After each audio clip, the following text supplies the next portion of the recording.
My name's Alan Greyeyes. I'm the festival director for the sākihiwē Festival. We're based in Winnipeg. We serve as a launchpad or stepping stone for Indigenous artists. We also take music to Indigenous and newcomer families in Winnipeg's core and north end. We're partnered today with Ernesto at the Embassy of Canada to Mexico and Manitoba Music with their Indigenous Music Development Program. I also have to acknowledge the Canada Council for the Arts, who's been supporting our sākihiwē Export Accelerator. And this panel today, this discussion is an extension of what we've been doing with the Export Accelerator. Ernesto, did you want to introduce yourself and bring a couple of greetings? Absolutely. Thanks very much, Alan. I'm Ernesto Miranda from the Canadian Embassy in Mexico, working for the Trade Commissioner Service on the creative industries file. So mostly what we do is try to support Canadian creative firms trying to get into the Mexican market. And we're super honored and happy to be these days supporting one of the segments of this accelerator. I really appreciate sākihiwē project and obviously Alan leadership along with all his team, and also Manitoba Music, Vanessa, Andrea, and all her team. That I gotta say that they've been very present in the Mexican market, trying to build a relationship. As you know, takes time to create cultural connections and mostly get to the phase where you can present a show in a foreign country. So I really appreciate, and I mean from the embassy side, we really appreciate the effort they are doing and the energy they are putting in the market. And from our side, I guess from the trade angle, but also from the embassy angle, just to stress how important is for us trying to build these relations, especially between indigenous talent, indigenous creatives from Canada and Mexico. It's as we know, it's challenging in both sides, and it's been historically communities that have been historically marginalized. So what we're trying to do is mostly help to set the table and foster meaningful relations from subject to subject in an horizontal way. So sometimes we succeed, sometimes we don't, but be sure that we are trying to do our best to make this happen. I'm personally very convinced that there's a lot of untapped potential to foster and keep these relationships going. So be sure we will be doing our best. And we see a lot of potential from this accelerator. Um, Lastly, I want to thank Mardonio, one of the most important leaders and activists here in Mexico. I think he's a champion and a mentor for many indigenous musicians, poets, artists, and activists, but has also been a very renowned figure to educate non-indigenous people on what exactly are we talking about in this contemporary Mexico with so many challenges. And for me personally, has been always a mentor, a good friend, and which whom I've learned a lot on how to navigate and to also how to better support this type of relationships I was trying to mention at the beginning. So I hope this panel is of interest and keeps adding to this relationship. Thank you again to all for joining, and thank you to organizers and Mardoni. I pass it back to you, Alan. Thanks, Ernesto. I also want to note that we have live interpretation, Spanish to English and English to Spanish. You just have to click the globe button at the bottom of your screen and select your language. I'm going to be listening on English, and Mardonio, our guest for today, is listening on Spanish. So we're also going to have some time for questions at the end. I'm just going to ask you to type in questions maybe at the 1:40 p.m. mark. Any questions that you have that maybe we'll get to. Well, hopefully we'll get to all of them, but we might not be able to. Again, our guest today is Mardonio Carballo. I hope I'm pronouncing that correctly. And a wonderful introduction. I'm really excited to hear about your experience and what's happening in the Indigenous music community and Indigenous scene, or the Indigenous community in Mexico. Up in Canada, we definitely have a lot of really interesting things going on. And like Ernesto says, I think that there's a lot of synergies, a lot of common, a lot of ties that bind us together. And so I think there's great opportunities for us to collaborate as Indigenous people and do great things in music. Um, Mardonio, can you take this time to introduce yourself, please? Hello, everybody. How are you? I'd like to extend a greeting to all of you. No tenan tlahtoli tlen tikilian náhuatl pan ni México, nelian ni yolpacto pampa nihueli tihuelin timosanilosen pan ni huecatepos tlahtoli. Traduzco ahora. I'll translate what I just said. Hello, how are you? It's a pleasure for me to be here with you. I'd like to thank you for this, for extending this invitation so that we can have this conversation with these wonderful inventions that have allowed us to have this type of communication in spite of the distances. Perfect. And I did a bit of research. I read an article or an interview with Mardonio in which you were talking about the philosophies or worldviews held within your language. And I often quote, what's her name again? I forget her name off the top of my head right now, but she is an Anishinaabe philosopher and thought leader. And she mentioned that Anishinaabe our language, is mostly verbs. There's not a lot of nouns. And so within that worldview, you're constantly describing people by their actions. You're not freezing them with a noun or a label. And I think within that worldview, since you're always describing them, you give them the freedom to change. And so within that worldview held within our language, I think the basic premise is forgiveness and freedom. And so I was wondering, what are some of the philosophies held within your language or the languages that you're that you know of in Mexico, the indigenous people of Mexico? What are some of the worldviews? I think you just said something that is very important, Alan, with regard to the fact that when a person is described that way, they can readily change not only the way they are, but also the path that their life has been on and how they deal with others. And I love what you just said in that sense, because at least in the Nahuatl language, which is my language, and the one I spoke a few minutes ago, what happens there is that there's bad things don't exist in the Nahuatl language. We have the good things and the not good things, which is, I think, a substantial difference between the interpretation that the Catholic Church has made of things and the way in which we tend to look at things, and where we've been imposed with that point of view. Because since there's no bad, the things that we consider not good is also something that is susceptible to being changed into something that is good. And I think that that is very interesting because, for example, for the word devil, which is a word that doesn't exist in the Nahuatl language, we just say amo kuali, which means not good.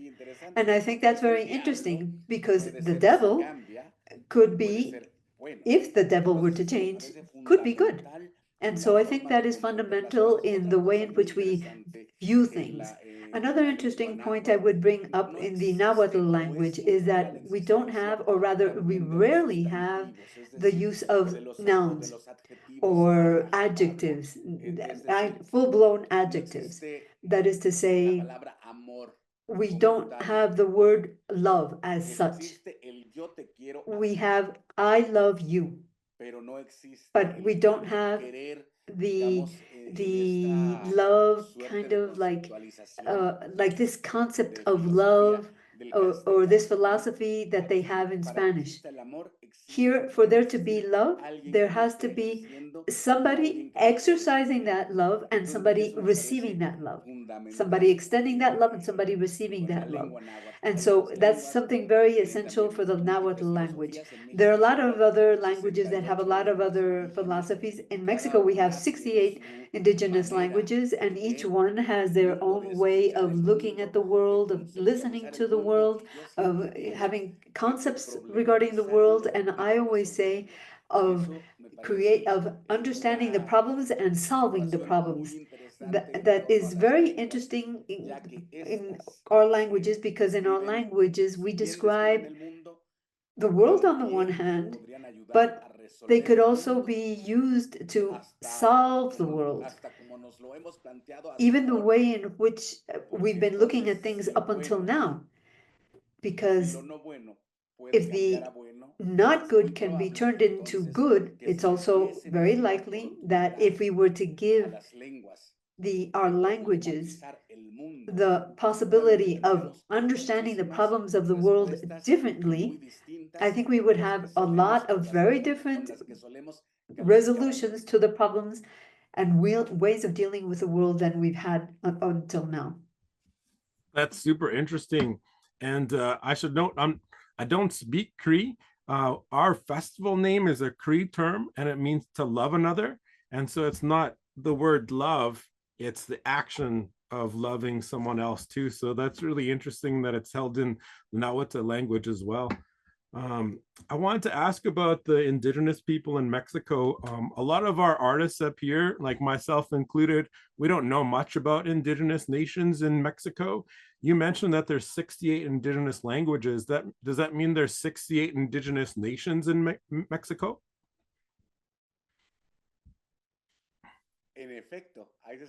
That's right. We have 68 indigenous nations.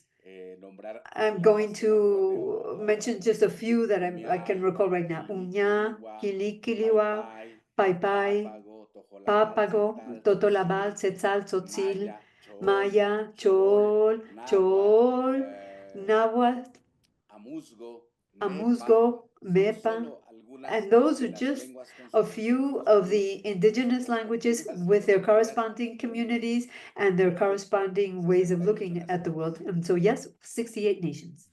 68 nations, 68 languages.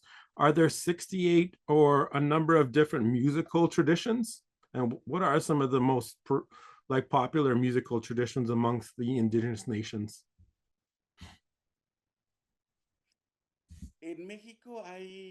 In Mexico, there's been a repercussion in terms of how we conceive of music, because it was contaminated or polluted by what came from Spain.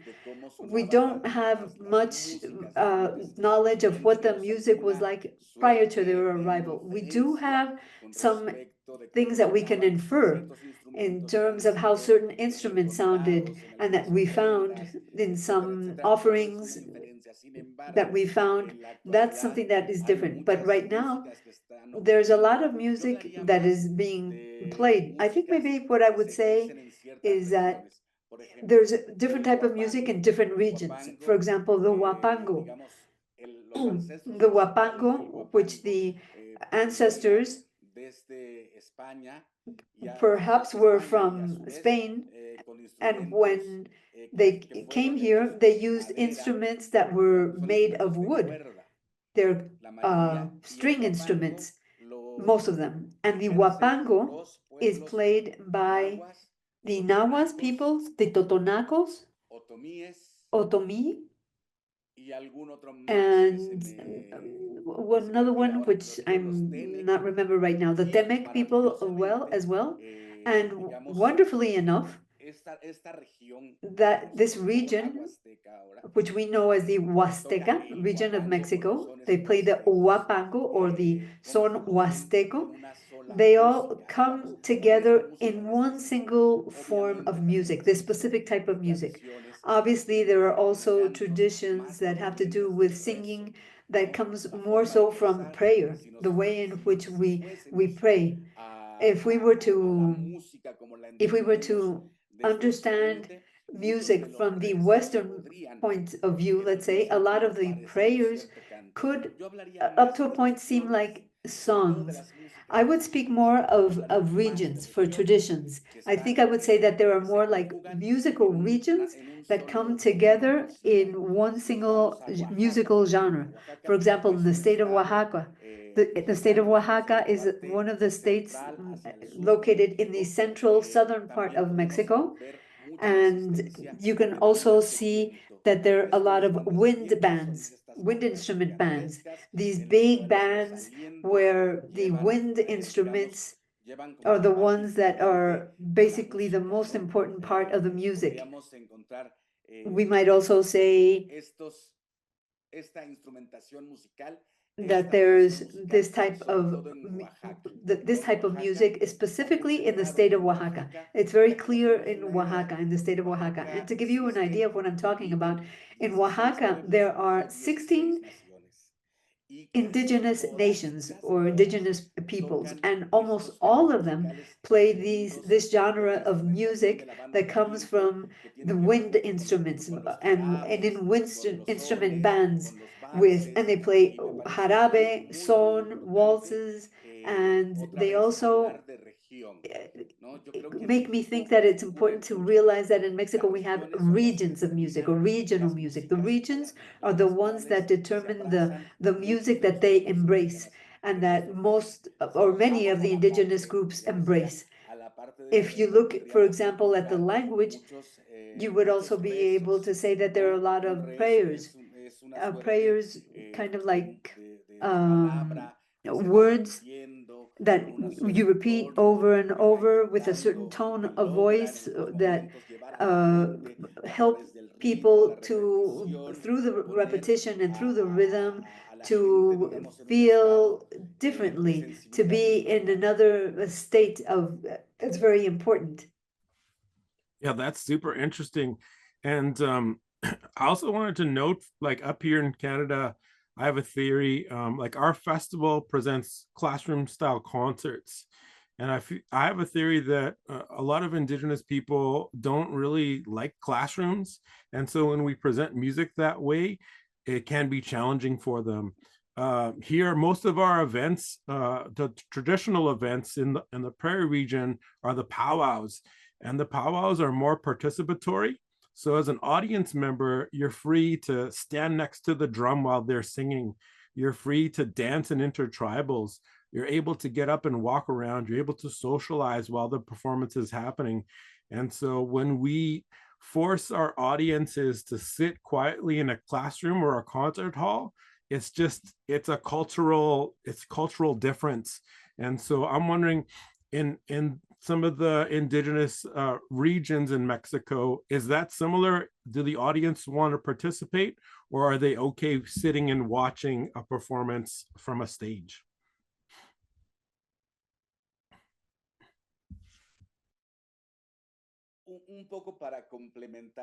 Well, just to build upon what I was saying previously, I would say that I think Ernesto is giving us some links right now. And so that would be a good idea for you to be able to check out those links and to see how music is created through prayer. There's a group, for example, of women, indigenous women, in the state of Chiapas that consists of Tzotzil and Tzetzal, indigenous women. Those are two indigenous groups here in the state of Chiapas. And they have a workshop, the Leñatero workshop. And they have some records in which they are actually performing poetry, but kind of like poetry, prayer, and it's vocal music, let's say.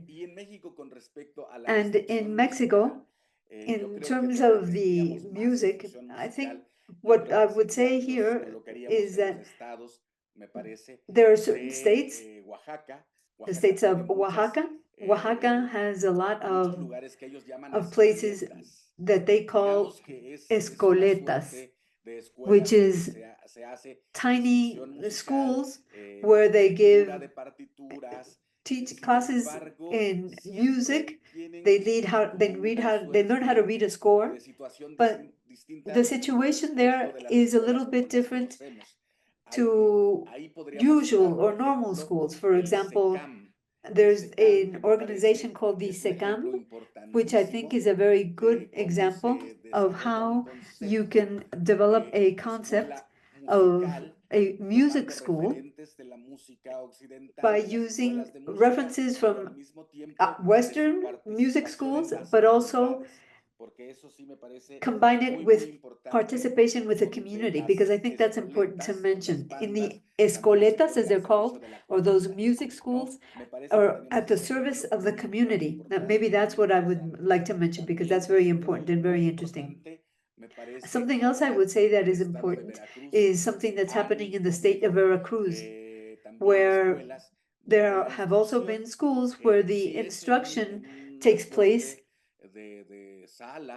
in a yes, a classroom, or maybe an auditorium, if that's what you want to call it, but they're always trying to interact with the community. I think maybe that's a difference, because the bands play, for example, during the festivities of the community, and in the Huasteca, in the state of Veracruz, and the Huapango schools, they also go to the communities and they play with the communities. They play their instruments with the community.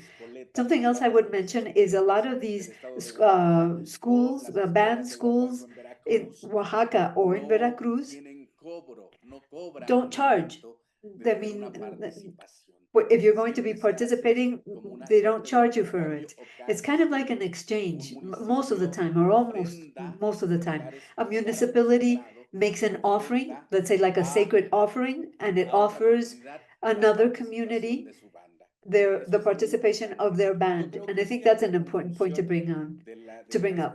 I think there's like a combination of schools the way we know them, but it's not like a usual school, because this school has a very close relationship with the community.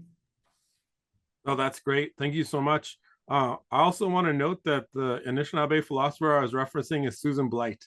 And I forgot her name the last time I referenced her, but she's wonderful and introduced me to the idea of verbs over nouns in the Anishinaabe language. I wanted to note that we are, the sākihiwē Expert Accelerator included 2 panel discussions last month in which we learned about the market for music in Mexico. We also talked about like the best way for Indigenous artists from Canada to kind of build an audience in Mexico. And one of the main recommendations was for the artist to collaborate with a similar artist in Mexico. And the collaboration would mean that, you know, the Canadian or the artist from Canada would bring the artist from Mexico to Canada to open for their performances. And then the collaboration would flip, and the artist from Canada would go to Mexico to open up for that artist in their region. And I was wondering, like, if you could tell us who some of the most popular Indigenous artists in Mexico are, because I think that we're all kind of wondering who we might reach out to for a collaboration of that nature.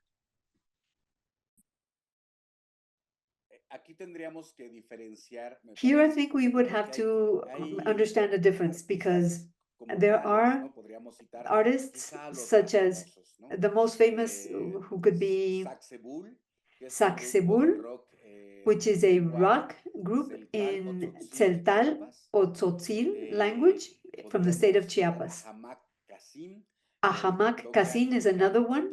They play hard rock, and they're in the state of Sonora. They're part of the Seris or Concac people.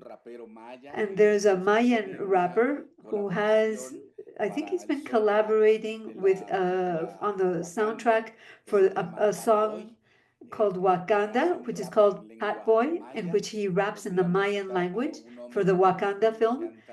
And then there's another one that I love. No, wait. No, let me think. There's somebody else that I love. There's a group known as the Pream from the state of Oaxaca, and they do something that is kind of like a jazz rock fusion, Balkan music, and they sound very, very powerful. It's a very powerful sound. They're called the Pream. And then another one, Juan Sant, in the Totonacu language. who I think is extremely interesting. Juan Sant, who raps in the Totonacu language. And so I think those would be like the most famous that I think we could perhaps be able to collaborate in a more professional manner. But I think it's always important to talk about the traditional side of things, because the traditional side has a lot of musical virtues as well, but they are perhaps not in the mainstream, let's say. The Taller Leñateros, the Leñateros workshop is, I think, very interesting in that sense, because they give us poems and another form of music, because they don't have musical instruments, it's just their voices. And I think that they are a group that would be very interested in collaborating with Canadian artists. There are others that play music or that are inspired by indigenous peoples. Perhaps there the most interesting one would be Juan Pablo Villa, who is also very interesting. And I think he uses the Inuit music and the Cardenche music in Mexico. And it's very interesting to see that fusion, because there are a lot of people who, or a lot of peoples who are no longer indigenous and rather view themselves as farm workers, and they have very interesting music. For the Huapango music, I think that there are three very interesting people I would recommend, because although they don't speak the indigenous language, and although the music is not necessarily indigenous, their origin is very interesting with regard to indigenous topics.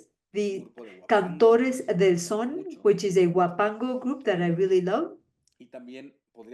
And I could also recommend another group of women singers, Palomitas Serranas, because I think that they bring together a whole concept of indigenous, farm worker, African descendants, that is not necessarily done in the mother tongue of their grandparents, because they've lost that language, but the musical origins isn't that far from indigenous or farm workers or peasants in Mexico. That's super helpful. And one thing up here in Canada, I've noted, and our festival tries to counteract, is Indigenous women in music are still marginalized by mainstream music festivals, along with some Indigenous events. Is that the same case in Mexico? Do Indigenous women have a hard time getting performance bookings?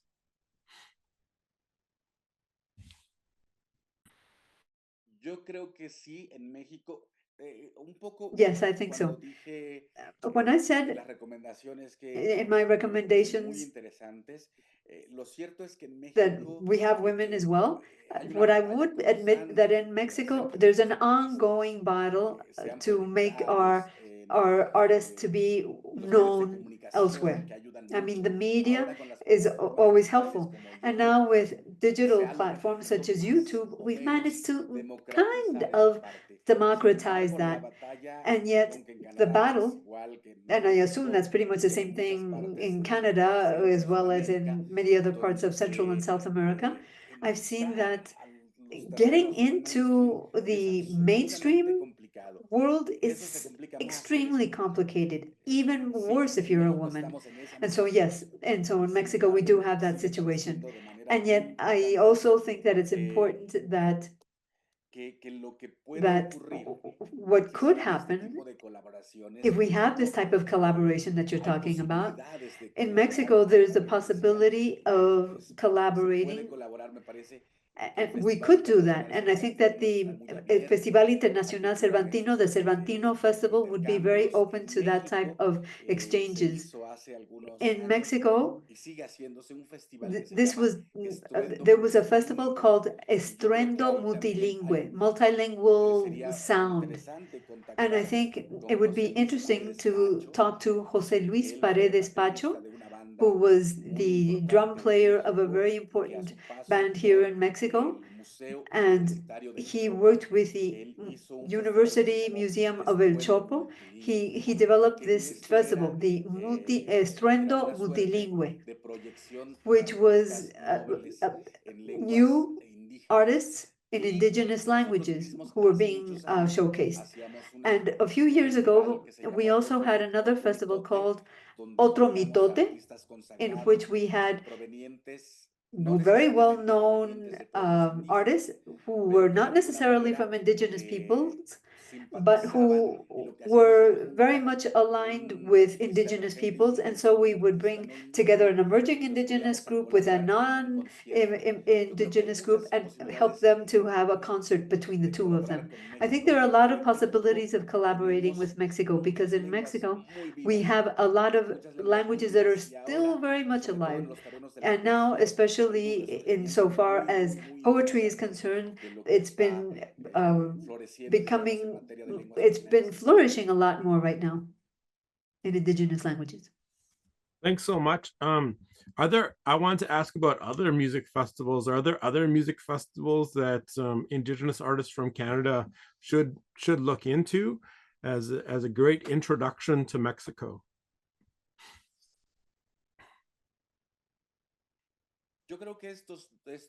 I think the two I mentioned, Estruendo Multilingüe and the Cervantino Festival, which is an enormous festival. I think this year it celebrated its 50th anniversary. I think the Museo Universitario del Chopo would also be able to do that. And yes, I think that there are festivals that are interested in the multicultural world. That's very important. I think that after the left in Mexico came to power, when the president was leftist, started to be leftist, they started to focus a lot more on indigenous music, sometimes more successfully than others. Right now, for example, there's a festival or a fair of Mexican textile art. Right now it's going on. It's called Original, and it brings together 1,000 women, at least today, specifically today, where there are women that do handcrafts, sewing, embroidery, and so on, and they're meeting today. And I think that would be one of the results of the leftist government starting to talk more about indigenous peoples. Some efforts have worked out very well, others not so well. But the whole idea of just putting the topic of indigenous peoples on the table at the level of the presidency has, I think, changed things a little bit. And I think it's a very important opportunity that we're seeing right now. Perfect. At this time, I'm going to invite people to ask questions either through the chat. I'm hoping that you can all see the chat because Ernesto's been sharing links there on the chat. But just type out your questions. We aren't able to add you to the screen. And Ernesto, I'm going to ask if you can answer. There's some questions or comments that are made in Spanish. If you can, Ernesto, if you can answer those ones, just typing the answer, that'll be really helpful. Before we get to those questions, I'm just going to keep note of these questions. But before we get there, I wanted to ask or talk about social media. I know in our panels with folks from Mexico, it seemed like Instagram was #1 platform for marketing music and communicating with audiences. Is that similar for the indigenous folks in Mexico? Is Instagram quite popular?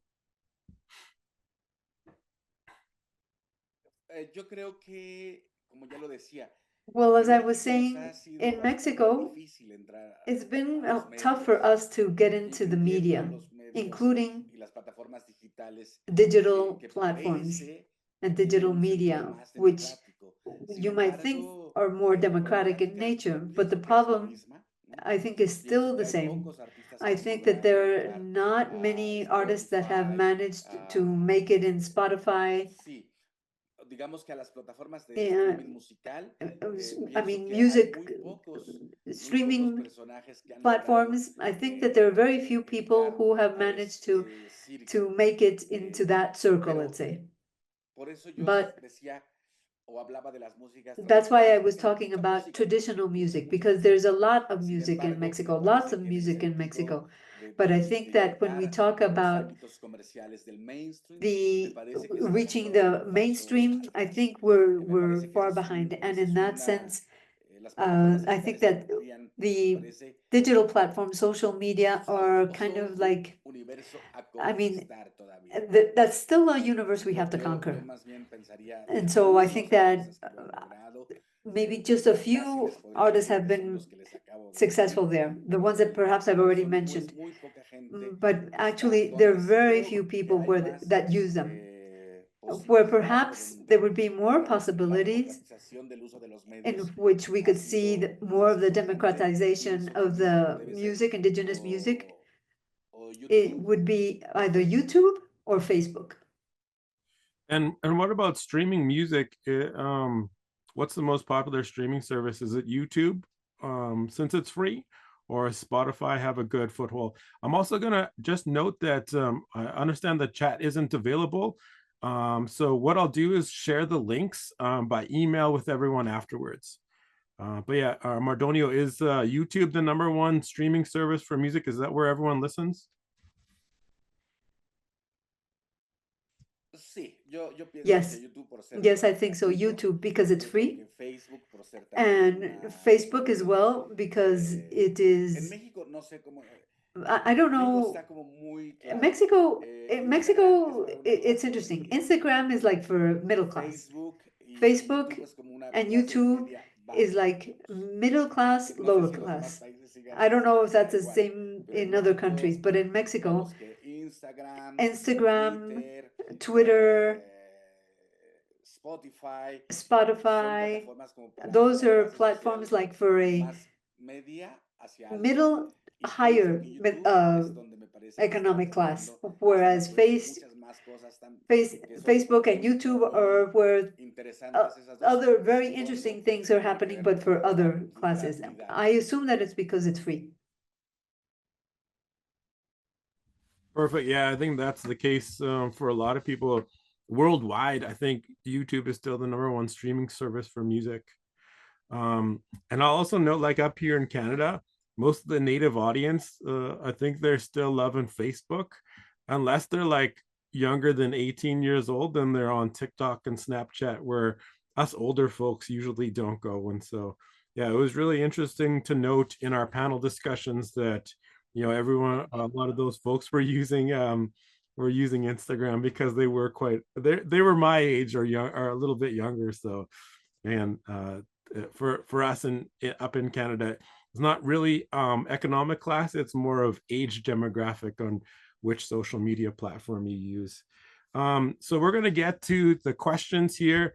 Also, just a reminder, I'm going to send out the links that Ernesto is sharing in the chat. I understand the chat is disabled, so I'm going to share those by email with everyone who's registered. I'm just going to send out an email to everyone. Melody and Ernesto has been great in answering some of the questions there, and so I'm not going to get to the ones that have already been asked. But for Melody, McCarver is asked, following on Ashley's questions, how is representation for Indigenous musicians within different genres, i.e. hip-hop, orchestral music, metal? Is Indigenous music understood to be made by Indigenous people, or is Indigenous music more specific to the art forms, such as powwow, throat singing, are the examples here in Canada? So is it a genre, or is it Indigenous music is more of a brand of the people that are making it?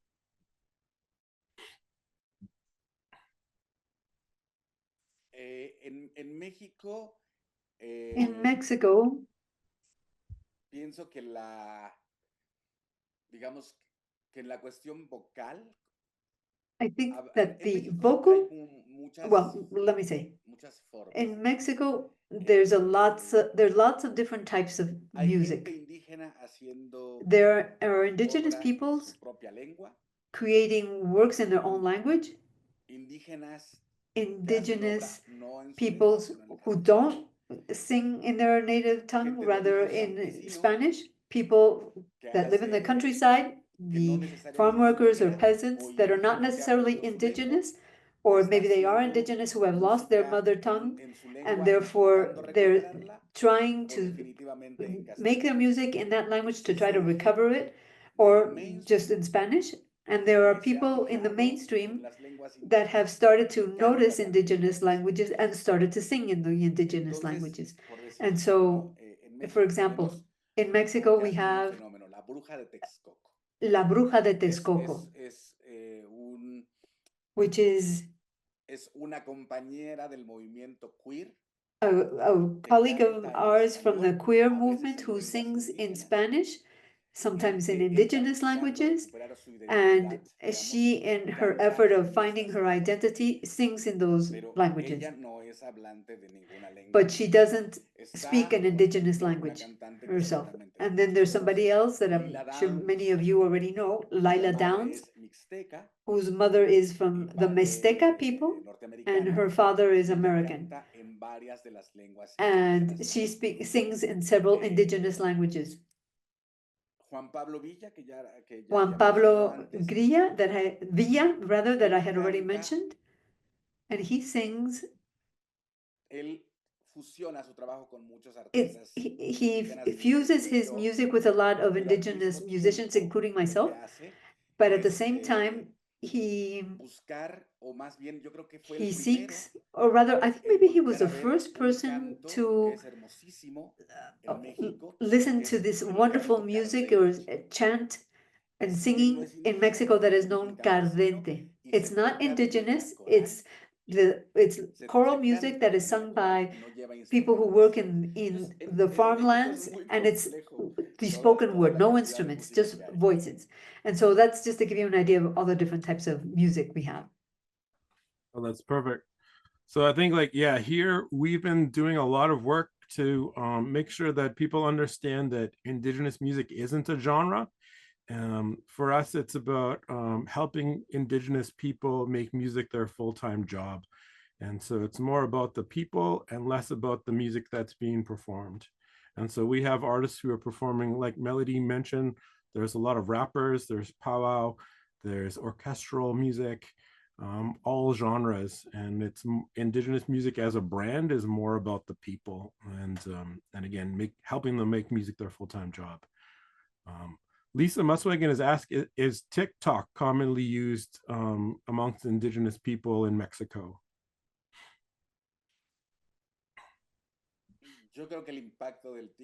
I think that the impact that TikTok has had has been global. And yes, I think that it is a means of communication that has helped to break certain barriers. And it's also used, you know what else we use a lot here in Mexico? WhatsApp.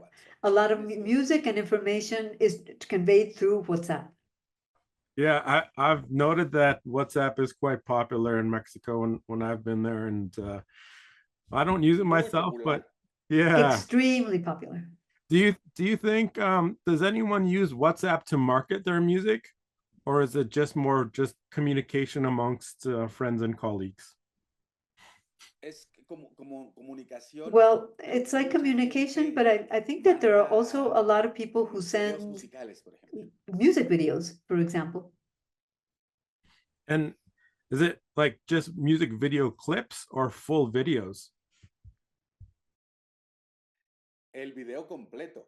The full video. That's cool. Okay.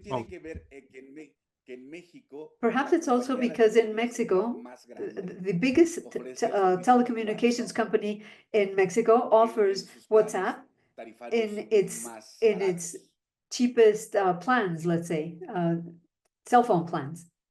Okay, perfect. Jared Poitras has asked, what do you have for radio station? And I think what he's really getting to, are there any radio stations in Mexico that focus on indigenous artists? Serían más bien lo que en México llamaríamos las radios Well, comunitarias. I think those would be more like community radios here in Mexico. In Mexico, there are two that are very famous. Radio Guayacocotla, ahorita Radio Guayacocotla, I'm going to write that in right now so that you can understand it. And Radio Teocedlo. Those are the two radio stations that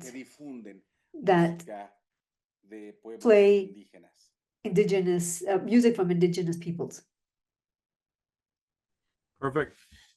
Is there satellite radio in Mexico as well, like Sirius XM?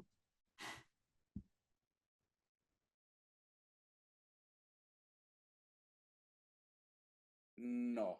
Bueno, no. No. En México las Well, radios comerciales in Mexico, no there's se interesan en la commercial música radio, indígena. and they're not interested in indigenous Apenas en este language momento está music. haciendo It's una barely cierta now that they're apertura starting que ha to sido debido be al well known a little bit auge, me more, parece que está basically because teniendo of the push that muchas a lot bandas of y bands have muchos been cantantes de making, música or a lot de of lenguas indígenas. indigenous language singers have No sé, been para la gente giving que to nos it. está escuchando, For Cristian, those y seguramente se los for the enviaste listeners, una lista I just gave ahora you a list de in the chat box cantantes o grupos of the singers or the que groups cantan en lenguas that indígenas, sing in indigenous languages, que creo que sería muy and that I interesante, think porque perhaps might todos be estos of están en interest to you. YouTube o están en All of these can Facebook, be found y creo on que sería muy YouTube or interesante Facebook, and I porque think it would son be very géneros interesting totalmente because these distintos. are Vamos desde totally la música different tradicional genres, de Natalia from Cruz, traditional el music guapango de by los Natalia gallitos de Cruz to Cachumán, the pasando guapango for los varios gallitos tríos de poderosos de Cachucumán, música and jazz very important jazz trios, importantes. for example. Oh, cool. That's great to know. Carlos has asked, my question is, in the spirit of sharing dialogue back and forth, what about Canadian festivals that offer access to Mexican indigenous musicians? I really like the idea of Otros Mitos. I don't know if I'm pronouncing that right. And other festivals around the world, such as Papaya Fest in UK, are doing something similar, mixing indigenous, non-indigenous artists to create something new. In Mexico, there was a year that Viva Latino had an indigenous music stage, but there's definitely a lack of representation in indigenous music. So yeah, I think for me at least, this is a good start. And yeah, I think what we got to continue to do is with Ernesto. It's really interesting to see what they're saying, because yes, it's true. When this happened, it was because a government institution negotiated with Vive Latino in order to be able to have a pavilion devoted to indigenous language artists. But it's also interesting because of the list I sent you, there's a group called La Sexta Vocal, which is a ska group that plays in soke, or rather sings in soke language, and they got there on their own to the festival, the Vive Latino Festival. They call them directly without the intervention of the government, so that they could participate at the festival as part of the pavilion. And so the La Sexta Vocal was very interesting. Thank you. I'm just trying to type in answers here while I go, but I don't think I'm going to get to it. And Jasmine's asked, can you type out those festivals in Mexico that were mentioned earlier? Ernesto, are you able to type out a list and then I'll share it on here with everyone? Or can you answer, type out some of those festivals and Jasmine's questions in the Q&A? Yeah, I think they are already on the chat. So whenever you send all the links, I think they'll be okay. Perfect. Lindsay just says, I'm loving this. Thanks, Lindsay. Jorge, I love Mardonio to explain the idea of indigenous identity in Mexico culturally, since it's different to Canadian understanding. In my experience in Mexico, lived experience of traditions is very important to identity. And our idea of mestizos and Métis and the Métis are slightly different, leading also to genre comment Alan had made. Did you get that, Mardonio? Yes, of course. In Mexico, a law was passed in which self recognition is valid. For example, if I don't speak an indigenous language, but I consider myself a Nahuatl, you can do that. I think that in Mexico, things are a little bit different because our language, it continues to be very important for the state to recognize you as an indigenous person and for you to be able to be recognized as a member of an indigenous people in Mexico. But there's also this self-recognition that I just referred to. If you consider yourself a person, an indigenous person, although you don't speak the language, but I think that the language continues to play a very important role here in Mexico. Another thing I would mention about Mexico with regard to the mixed blood, the mestizo, was that that term was used to unify us, but also to nullify indigenous peoples. Mestizaje, that mix, was something that the state created, where they said, we're all the same, we all speak Spanish, and that's it. Forget about being indigenous. And so right now, those of us who are activists that are in favor of indigenous peoples, I think that it's very important to us to always say that that it was a tool to unify, to be able to create the nation state, while at the same time nullifying indigenous peoples, which are very much alive, and that fortunately is something that we're starting to talk about, and we're talking about a multicultural country, a multi-language country. But I think that this entire conversation is basically very new. No, thank you for that. I think we see something similar here in Canada with self-identifying Indigenous groups in mostly the west part of Canada. And I think for us at least, if everyone's Indigenous, then nobody's Indigenous. And so we're working very hard to maintain our identity and our sovereignty and our languages and our resources and our culture. So thank you for that. It makes a lot of sense to me. Jared has one last question. Is it possible to start an Indigenous music exchange program? I think we could have tons of opportunities for everyone in the music community for this type of exchange. And I'll just note, Jared, we're starting that. At least the sākihiwē Festival has taken a couple of quick steps or small steps. And with Ernesto's help, I think there's more opportunities on the horizon. Before the webinar today, we spoke about some opportunities with Breakout West next year. And I'm sure the International Indigenous Music Summit is another great option. I think what it comes down to for us as an individual artist is building relationships with artists based in Mexico, bringing them here to open for you, and then going down there to open for them.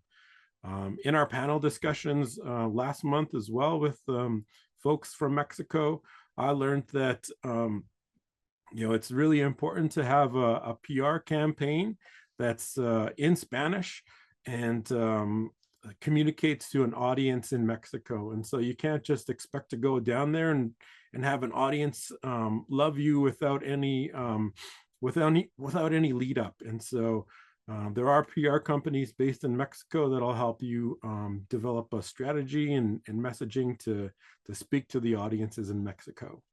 And Carolina has asked, are there similar export accelerator programs in other countries like the US? I think in Canada, we just have more support for business development in the music industry and export in the music industry. So I'm not really familiar with anything that's based in the US, but that's not definitive. I'm sure there's probably something that's available, but yeah, this is again, our first step for us. And I'm sure there's other organizations that are making bigger steps. So I think it just takes a bit of research. And the final question that I have for you, Mardonio, is about traditional protocols. So if we go down to Mexico and we're in amongst Indigenous people, what are some of the protocols or things that we should do to show our respect for Indigenous people in Mexico? Yo creo que Well, I think eso that ya sería that would una be situación, digamos, más, more of a, más con la comunidad a la que se va. it Porque would depend more supongo on the community sí, that sí existen you reach out protocolos to, con because ciertos yes, pueblos there indígenas, are con otros certain pueblos indígenas protocols for no hay certain ningún peoples problema. in Eso, some communities. With other eso me communities, parece que there's no protocol whatsoever. eso más But I bien, think that for that, incluso yo mismo, yo I me myself, dedico for example, también a hacer I documentales also y para film mí, documentaries. siempre que llego a una And comunidad, whenever I pregunto arrive que qué to es a lo new que deberían community, hacer. I always ask people, what should I Creo que do? esto sí cambia mucho porque en I México think somos that's muchos always pueblos important to indígenas, bear in mind because there are a lot of y cada indigenous uno peoples here, cambia, a lot, and each one incluso changes. cambia de Each one comunidad en is different. comunidad. It varies from one community to Porque, another porque, because porque si bien somos although we are 68 68 pueblos indígenas, peoples, cada indigenous una de esas peoples, 68 each tienen one of those múltiples 68 variantes peoples have dialectales. multiple Llegamos a ser, dialects, dicen los expertos, hasta variations of the language 364. for a total of 364. Should we bring gifts? Claro, por supuesto que sí. Por Yes, supuesto que of sí. Yo, course. insisto, mandé una lista y I lo sent you recibes a list, con más cuidado y but quizá with more time con and incluso more separados care. por géneros I musicales could y perhaps divide lenguas things y les podríamos according mandar esto to también musical para genres hacer in una indigenous lista languages. que I can sería do that for incluso you. los I can give you a contactos. list with the contact information, what's more, if you'd like. Oh, I was more interested, like in Canada, I think it's not every nation accepts tobacco, but we pass tobacco whenever we ask for a teaching or as a sign of respect sometimes. And so, yeah, would it be okay if we brought gifts down there? Is that a custom or should we just show up and try to be as respectful as possible? Eh, no lo sé, Oh goodness, I don't know. seguramente algunos, I'm sure algunos that apreciarán. I'm sure that many would No, en México be happy to receive a no gift. somos tan In protocolares. Mexico, I don't En think that we México have so somos much protocols, bastante so many alegres, protocols in Mexico. bastante We tend to be directos. very joyful, Creo very que direct and no, yo creo to que the en México point. se aprecia mucho So cuando le I prestas think algo. we always accept a present or a gift. Perfect. Well, I think that concludes our hour with Mardonio. Thank you so much, Mardonio. I learned a lot. And like I said, for our organization as well, at least this is a good first step. And I'm looking forward to building more in the future. I'd like to also thank Ernesto and the Embassy of Canada to Mexico for all their guidance and support. I'd like to thank our interpreter, Teresa. Teresa was also our live interpreter for one of the panels we had last month, and definitely a wonderful person to work with. I'd like to thank Vanessa and the team at Manitoba Music, along with the Indigenous Music Development Program. And I also have to, again, acknowledge the Canada Council for the Arts for their support of our sākihiwē Export Accelerator.